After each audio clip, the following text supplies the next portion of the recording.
That's not it. Let me just try again. Oh, okay. Can you see the Mount Stuart slide, everyone? Mm-hmm. Yeah. Yes. Mm-hmm. Let me just try and get this properly set up. There we go. Right. Well, thank you everyone for coming along and joining this call. For those of you who don't know, I have quite a personal link to Bute, and I'll fill in the gaps as I go along. But just to kick off, I'm very lucky. I married a lady from Bute, Gillian, who most of you probably know already, and I happened to get lucky enough to get married in Bute Castle, which was one of the ancestral homes of the Marquis of Bute before he moved to its new site. So eventually moved to a new site via a few other locations. So I love going to Bute. I've been very lucky to spend a lot of time there in the last 23, 24 years. I've been to Mount Stuart 4 or 5 times at least in that time, been to a wedding there. I think some of you know my son Cameron spent last summer, I think, yes, that's right, working as a tour guide and also working in the office at Mount Stuart, and he fell in love with the place and loved it as well. So it's a great place to visit, and I hope you will enjoy this little wee trip to Bute while we're all locked down, and you can reminisce about journeys you may have made in the past and make plans for journeys in the future that we hopefully will have sometime next year.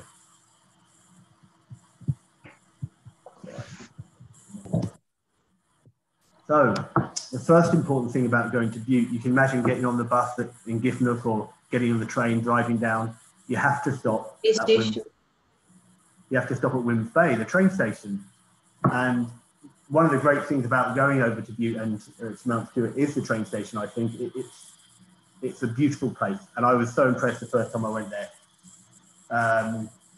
There's a few connections, a minor connection with Bute. James Miller, who's the architect of Wymans Bay Station,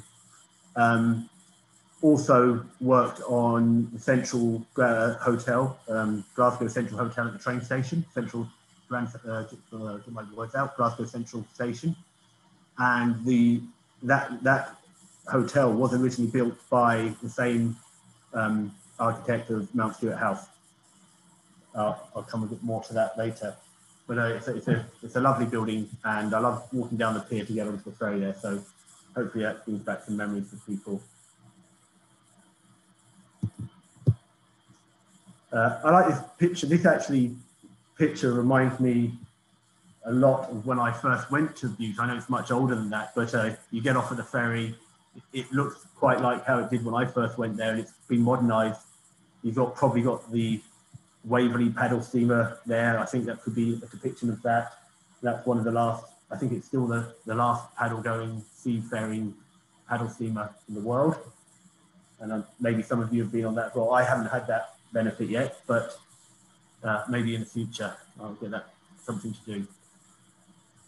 So you leave the town, you come off the pier, you turn left, you drive for about 4 miles, keeping the sea on your left, and eventually you come to Mount Stuart. So this is an aerial view of Mount Stuart. It's about 300 acres all in all, the land here. It was, as I said, the architect was a man called Robert Rowland Anderson. He also built the National Portrait Gallery. I've also mentioned the Central Hotel in Glasgow. And he also actually part of the train station as well. He was involved in designing it. There's so much to talk about Mount Stuart and the grounds around it, the house itself and its contents, that I'm actually going to ignore the grounds today and not try and cover that, other than to say it's a lovely place to go. It's nice to have a walk around. You can fill up a lovely few hours walking around there. And if you're really energetic, and they have now started doing park runs in Mount Stuart. And so my son and I, both my sons and I have had a chance to do that a few times. And Glenn, being the super athlete he is, even won one of the events there, came first.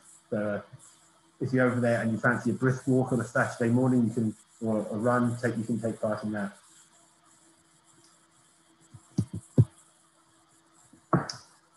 So this is actually not the first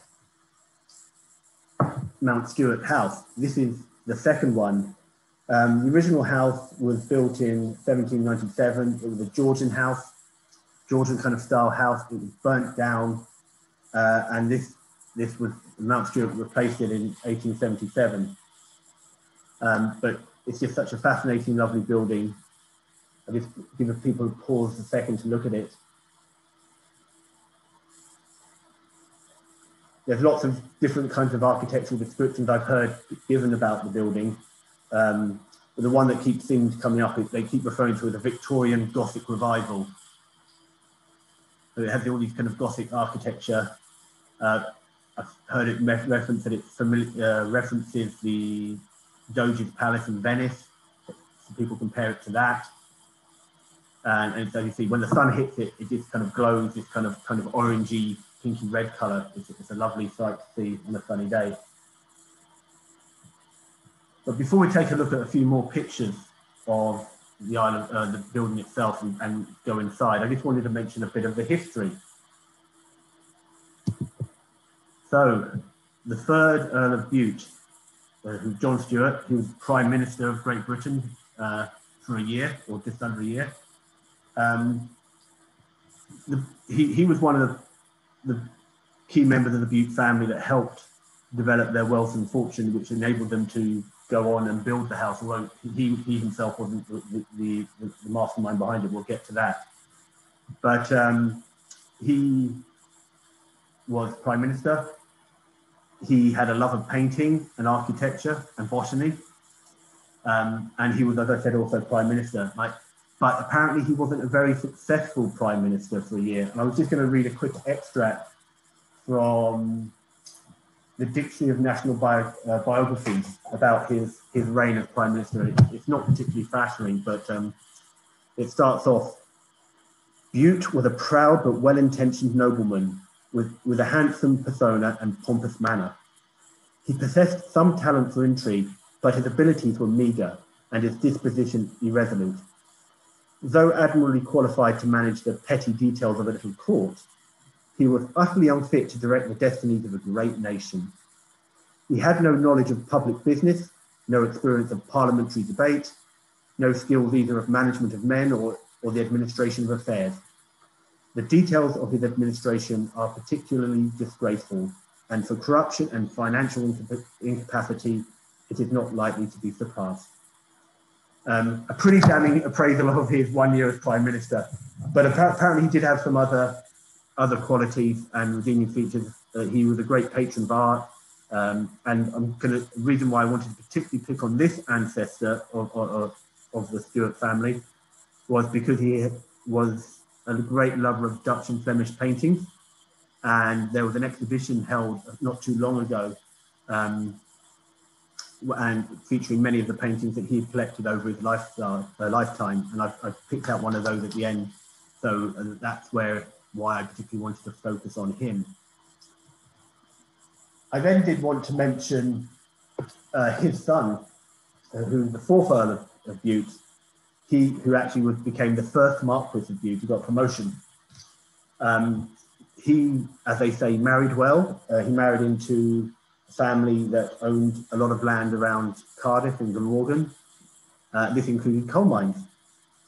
And through his business acumen, he started to invest in the area, developing Cardiff docks, putting transport systems in from the mines.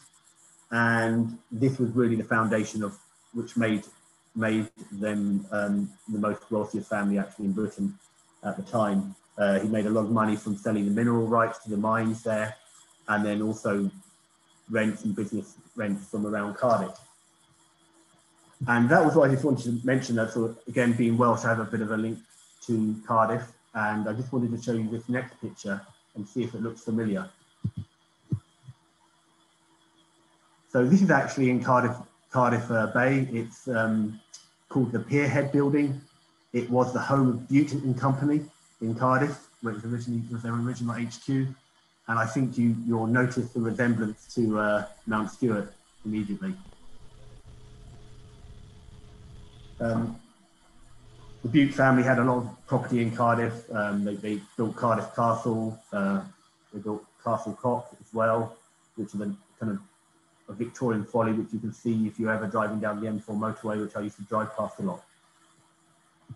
But let's get back to the house itself. What I've got now is a few different views of the house from the outside. But as I said, it replaced a Georgian house that was burnt down. Designs for this building, for this house, was started in 1880. It was completed in 1887, and people started moving in.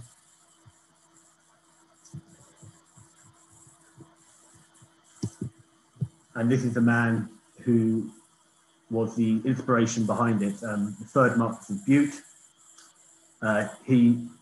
His father died when he was only 6 months old. He was very lucky, I think, in that his trustees of the estate who looked after his business affairs effectively during his childhood managed to wipe out all debts that the family owned. And he was officially the wealthiest person in Britain at the age of 6 months. And by the time he came to majority and inherited property at the age of 21, he had no debt, had an income of at least £300,000 a year, which was obviously a lot of money in that time. And then he decided to put that money to good use into building his new home.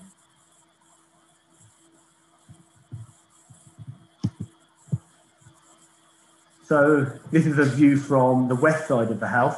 So the sea is the other side. You're looking from the inner part of the island, looking down. You can see here, if you can see my little mouse moving across this white part of the building here, this is actually a surviving part of the Georgian house, which survived the fire.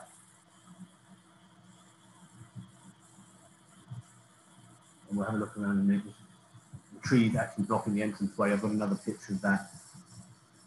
One thing that I always found fascinating about this house, once you get inside and have a chance to look around, is that you spend an hour or maybe an hour and a half being guided around on the tour, but you really only ever get to see one floor, maybe a little bit of the second floor. So I'm just fascinated about what is up here in the upper levels of the buildings there. I'd love to be able to get up there and have a look around. So this is from the northeast angle. This is again an exterior view, and we're going to have a look inside this building in a minute. This part, this is the marble chapel from the outside.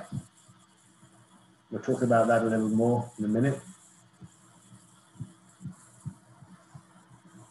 And we'll just move around, just moving around the corner a bit, again, still from the northeast end.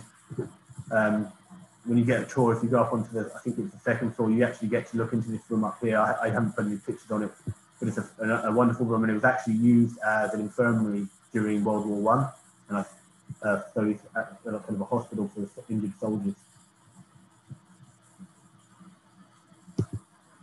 Again, this is more from the other angle. And this little alcove is important. We'll come and talk about the swimming pool in a minute, but that's the exterior entrance. You can get into the swimming pool that way from this, under this arch. And I think this is one of the final kind of details I just wanted to show from the outside of the house. There's so much you can focus on, as I said.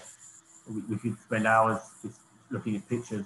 I just think this is a lovely golden Madonna and Child. It's kind of, I don't actually know if it's real gold. I doubt it. I doubt it, but I couldn't find that out. But it really is, stands out on the building when the sun hits it. It really reflects the sun really well. And maybe the last shot from outside, the entrance from the west side is where you can go into the building.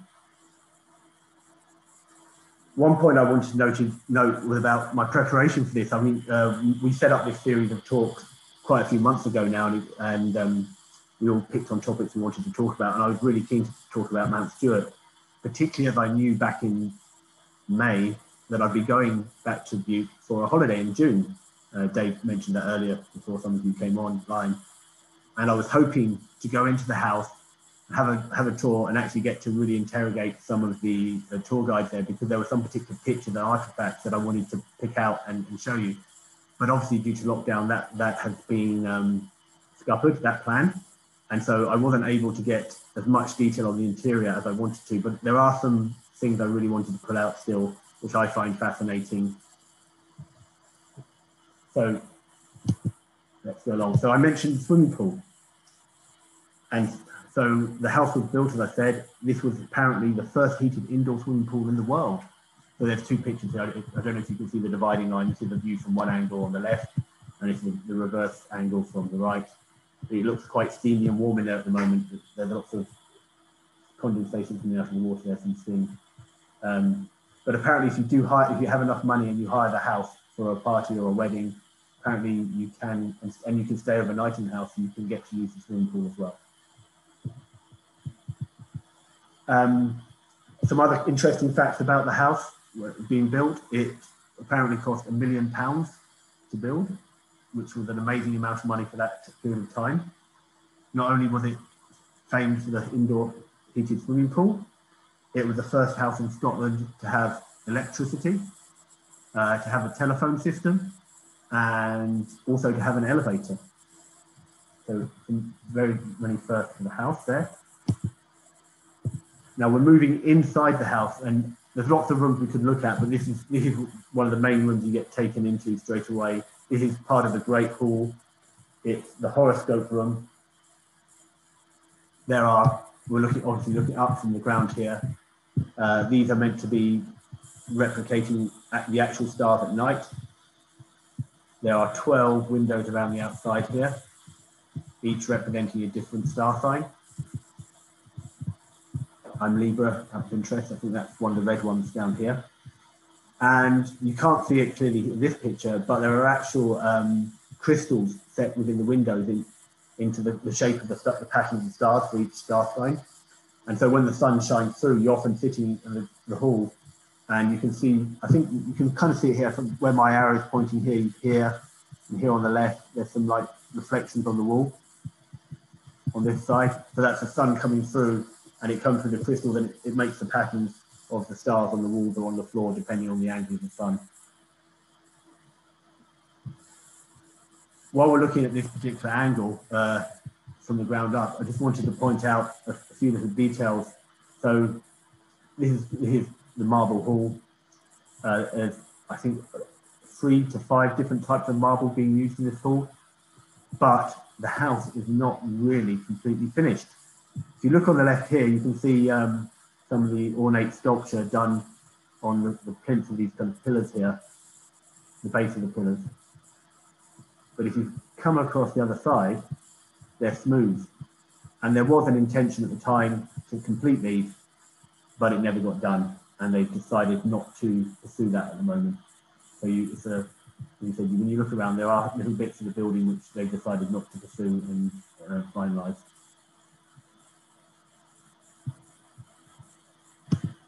So this is just another angle, some of the windows.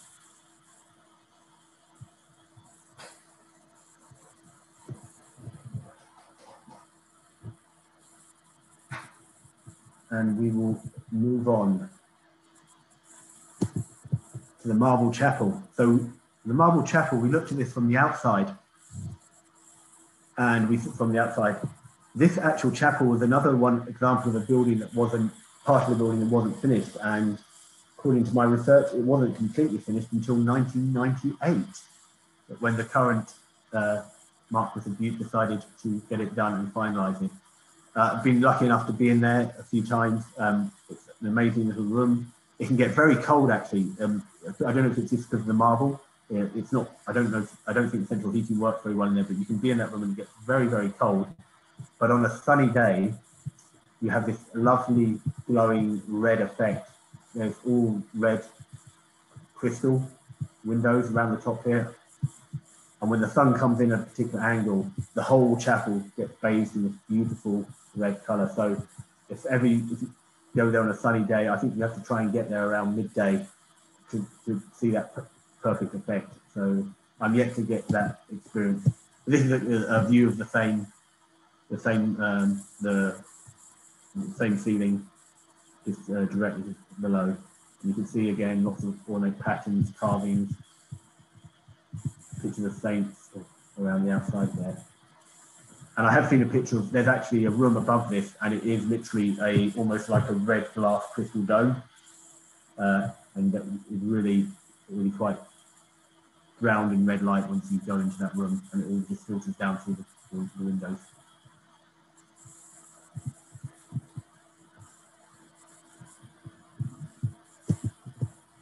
Right.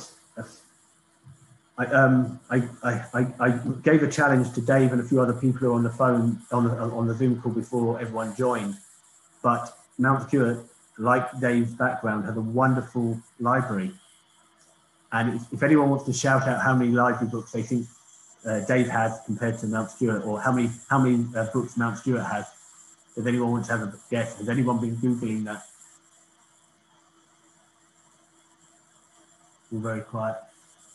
Well, there are over 25,000 books in the Mount Stuart collection. A huge amount of books. And this is one that Cameron pointed out that everyone should know about.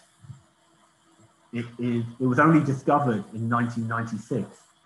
Oh, sorry, 2016. Let's check my notes right. And it's the first folio publication of the works of Shakespeare.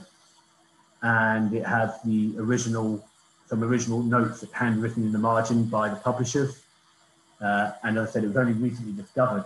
But it was good I thought it was particularly good to include this book there now, because recently, I think in October, another first folio was sold at auction for just over £7.5 million.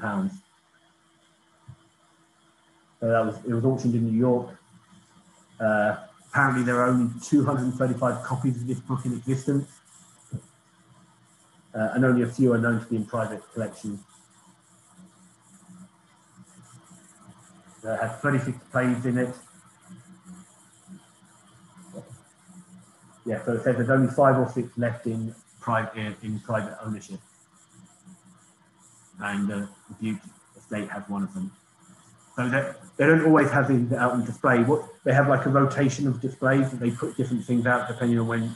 So you always get a bit of a view of different things when you arrive. But I think that's one of the little treasures that get tucked away that you don't get to see all the time.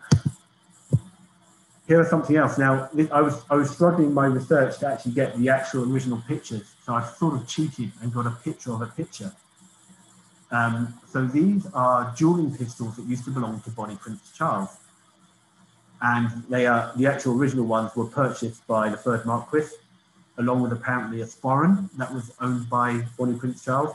And these pictures are actually taken from a book in the library where lists out an exhibition of Bonnie Prince Charles possessions, and so Marquis bought the book and also some of the objects of this exhibition. So they're meant to be very pretty, but apologies for not being able to get an original photograph of these.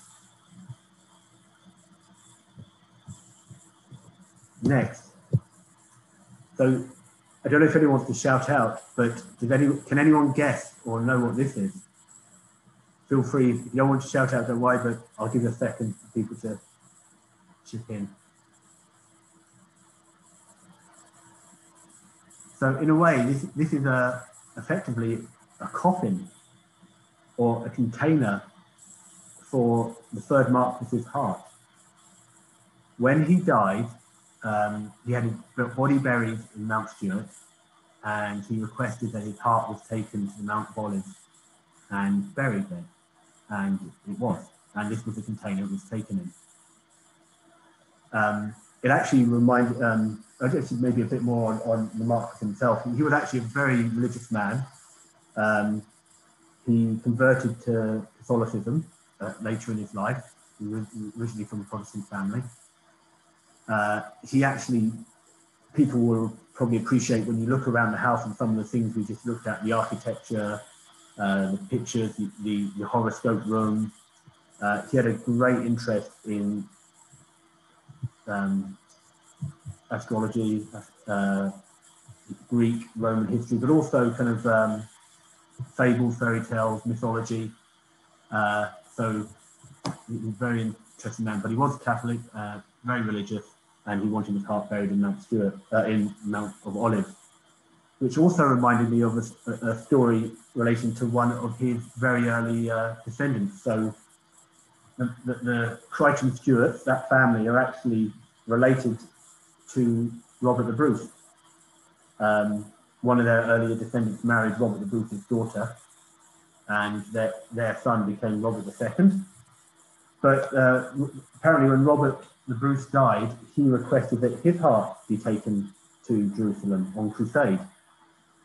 And so James Douglas was charged with taking his heart to the Holy Land, but he never made it. He got waylaid in Spain in a mini side skirmish with Moors in Spain and died in Spain. Apparently, that his dying act was to take the metal box which Robert the Bruce's heart was in, throw it as far as he could towards the Holy Land, and said, "I cannot go anymore, but you can go on in front of me." And that was, I thought, of a link to the family history there, that he took his heart to Mount Stuart, to do Mount of Olives, sorry. So I mentioned that I wanted to try and go to Mount Stuart and have a look, remind myself of some of the paintings there. And I was kind of waylaid from doing that because of the coronavirus. And I couldn't do it. But this is one of the rooms I wanted to spend some time in and look at. They have a lot of kind of Italian art in this room. And there was one picture that I particularly remembered from this room that I wanted to share. And because it was actually something, it's linked to one of Maureen Park's favourite pictures. So it's actually there, you can see it on the left here. I'm circling it here now. And I'll just move along. So I had to do a bit of research to check I got the right one. So I think I have a better picture of the right actual one. But this was, again, a Doge of Venice, Doge Francesco Donna. It's been attributed to Titian or people from Titian's workshop. So we don't know whether Titian did all the work. But this Doge was Doge of Venice he lived between 1468 and 1553.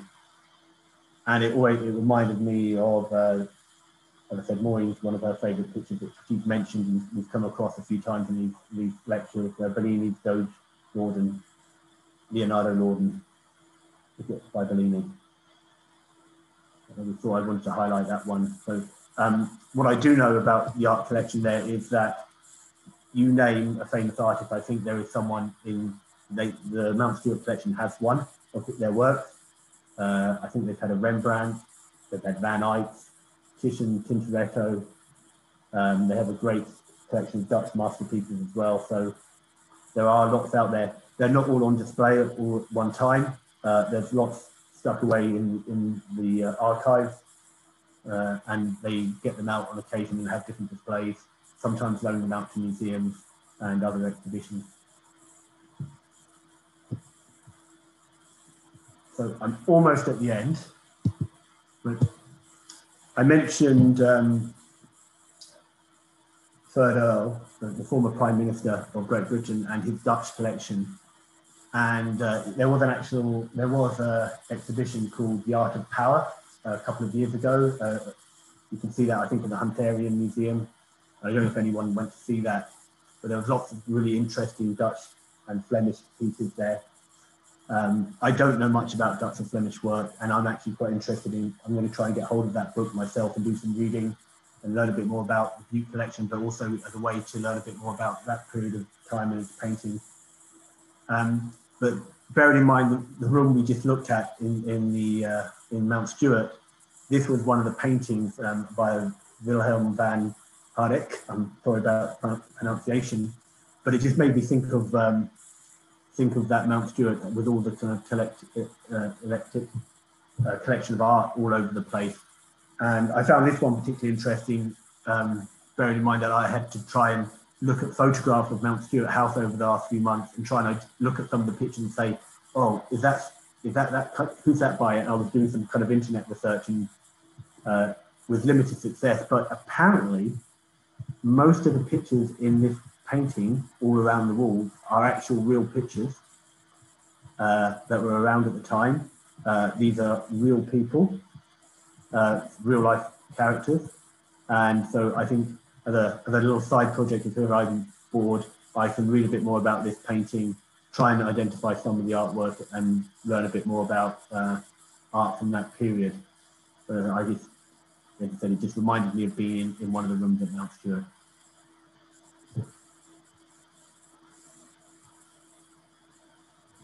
Now, I've been speaking for just over half an hour, and I hope I've whetted your appetite for Mount Stuart, whether you are now starting to think about getting over there in the near future once we can all travel a bit more, or you've remembered journeys from the past when you've been there and you've been able to remember some of the trips you've taken. I hope you have. But if you are still interested in learning more, this Friday, Secret Scotland, Channel 5, 8 p.m, they actually have an episode that is going to cover Mount Stuart. So if you want to see the professionals do this and talk about it more interestingly and in a better way, you can all tune in on Friday to have a watch of that programme. Thank you, Gareth, very much. That was very interesting. Very interesting indeed. I'm going to stop sharing my screen, but if anyone's got any stories about Mount Stuart or memories of going there or things they've seen, I mean, as I said, there's so much you could try and talk about or try and cover. It's quite an amazing collection of art, furniture. There's Chippendale furniture there. Just having a look around the bedroom, all the ornate work. I remember one of the guided tours I was being shown around, and they took us into one of the bedrooms, and this is when I first realised that you could actually hire the whole place and stay the night. The guide was saying you can hire the whole house, you can sleep in this bedroom, and by the way, this is the Tintoretto painting on the wall here. And I was like, do you take that away when people come and stay? And she goes, no, we just leave it all as it is. So if ever you win the lottery and you want some kind of luxury experience, that's maybe something you can think about doing. But thank you everyone for your time. But as I said, if anyone's got any stories or memories you want to share, please feel free. I seem to know Gareth, where did their money come from? Coal mines. Oh, coal mining. Coal. South Wales. Yep. So the fourth Earl of Bute basically married a family that owned most of the coal mines in and around South Wales. But that was before they really became industrialised, and they invested in the infrastructure and then sold the mineral rights and collected money off the mineral rights from the coal mines. I guess he must have worked a lot of weekends to build up that amount of money. Probably not. Delegated a lot, I'm sure. Yeah. I know that he paid for the railways down the Ayrshire coast, and Ardrossan was a coaling station, and of course he put the railway in for that purpose, and it was then taken over by British Rail and what have you thereafter, because I've seen the titles. Quite interesting. I mean, it's so interesting. The family, I think, has touched so much of parts of Scotland you don't really realise it. For example, they owned Bute House in Edinburgh, where Scottish Prime Minister lives now, Nicola Sturgeon's residence. So that was a former home of the Bute family. I think they have a property all over UK, estates all over UK. They were very, very wealthy as a family, I understand. And Dumfries House, was it not? It was theirs. Sorry? Dumfries House was theirs. Yeah, that's right. That's right. Yes. It was. Yeah. When did they stop living at Mount Stuart, Gareth? Does anybody know? Yeah, I know roughly, but I think it was occupied as a house until almost the current Marquis, Yes. Johnny Dumfries. So even in like the 60s and 70s, it was occupied. And what they've actually done, I don't know if people know Bute, but Scalpsea Bay is one of the beaches there. And on the cliffs over top Scalpsea Bay, they built a new house, a more modern house, and that's where they live now. And that was, I think, in the 80s stroke 90s. Mount Stuart was actually only open to the public in about '96. And actually, sadly, it's closed at the moment due to obviously they haven't tried to open at all. I think a lot of the staff have been furloughed or laid off. It's not there. The house itself, as a kind of going concern, is struggling at the moment. Yes. I used to go regularly to Bute in my late teens and possibly early 20s. And at that time, it was the previous Marquis of Bute. And he really was not admired by the population of Bute because he did really nothing for them at that time. It was only, when he died that development came.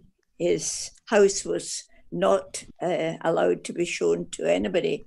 He kept himself and his family and his wealth to himself and didn't help. Can I ask, was that Johnny Dumfries? No. The racing driver, that he spent a lot of money, didn't he? Yes, he's a different character. I don't think it was a direct line of ascendancy, was it? I'm not sure. I thought Johnny Dumfries was one of the direct descendants, and he spent a lot of money for, in racing squandering it in racing cars. I find actually this, I go to the Pope's place in Rome and I think this is sinful. People having all that, poor people donating money to that. And then I went to Bute House and I felt the same thing with this Italian marble coming here and all these, yes. Is it not, it's a bit sinful, people having all that money and poor people having to eat, hardly anything.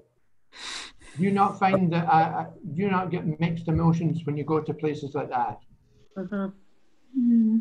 No? Not really. No. You always imagine yourself wafting down the big staircases, but of course, that's how you Maybe I'm a bit of a out the socialist. fireplaces. I think you probably feel it more about churches than about big houses. I think because you tend to feel as if the churches should be looking after the poor. I tend to feel it more about the gold in Spanish churches, for example. Some of the gold behind the altar is phenomenal. Yeah. So I feel a bit more of that in the churches. The houses, the families have made their money, and how they treated the poor was probably appalling. But that's historic, and judge each generation as it comes, I suppose, and see how they do with their money. I had a conversation. Otherwise, we pull down the fancy houses as we're talking about pulling down the statues. It's part of the history. No, it's just history. Yeah, I think so. I was having a conversation with my son Cameron, and we were talking about jobs and how some people got paid ridiculous amount of money.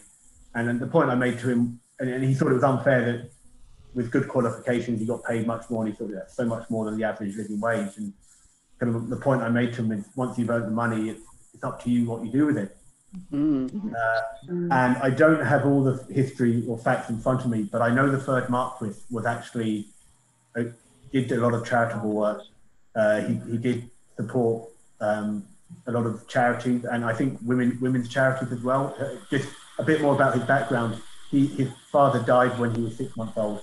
His mother brought him up until he was 11, and he became an orphan when he was 11.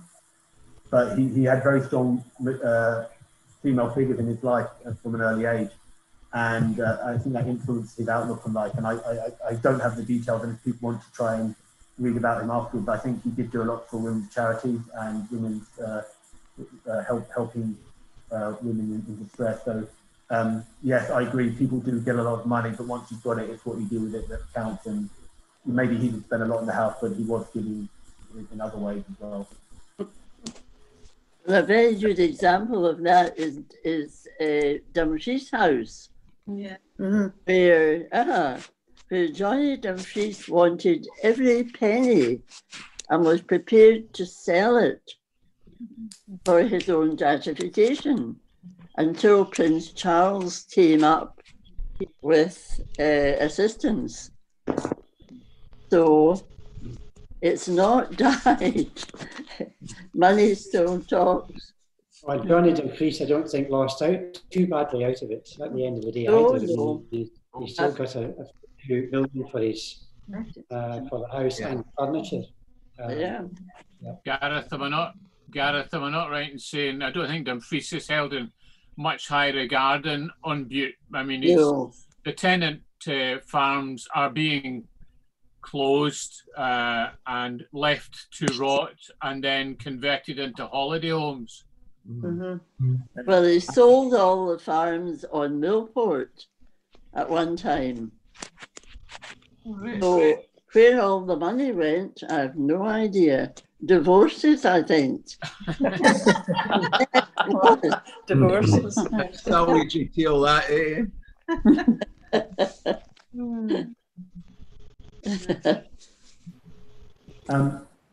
One point I wanted to raise is that, first of all, I wanted to say thank you for everyone who's contributed to these nights and these discussions over the last month or so. Thank you for everyone who's spent the time and effort into putting together presentations.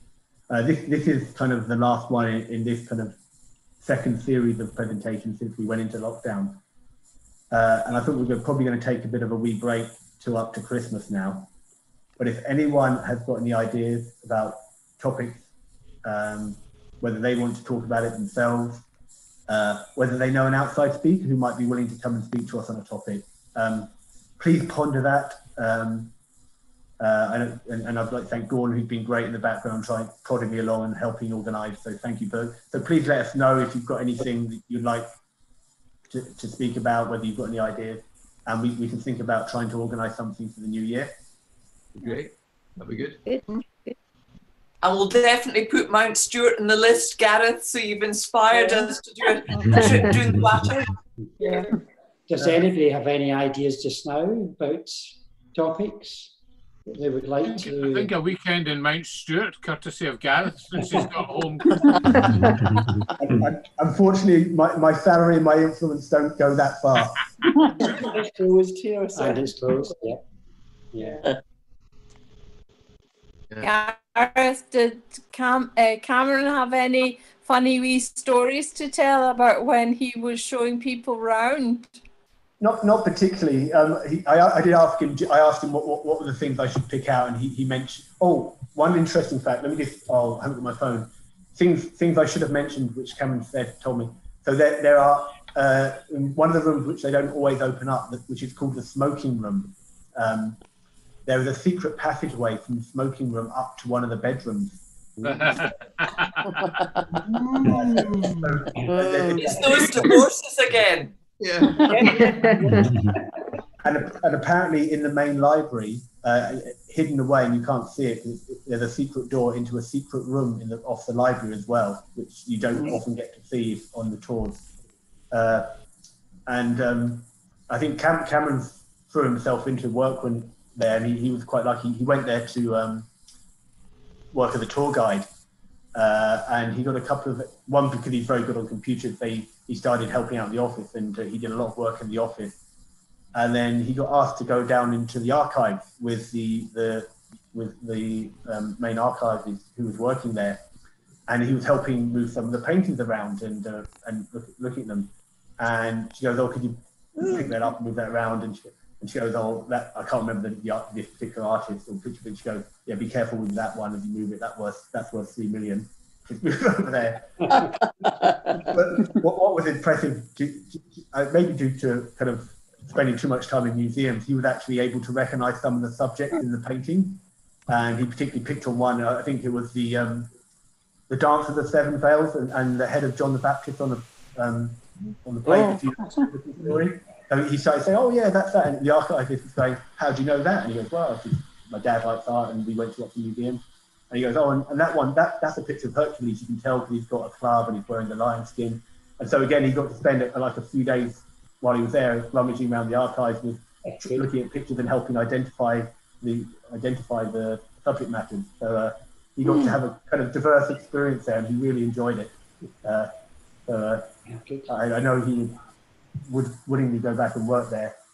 So if any of you've got any kind of daughters, sons, granddaughters, etc., other family members who are interested in a summer job once it's open, I think they advertise every year once they're open. It's a very interesting place to go and work. Are you saying we're too old to go for that job? Yes. If you want a summer job on the Isle of Bute, it's a lovely place to go. Gillian told me I had to do a hard sales job. You're more than welcome to apply. Dorothy, they could do some help with the garden. It's a massive, massive undertaking.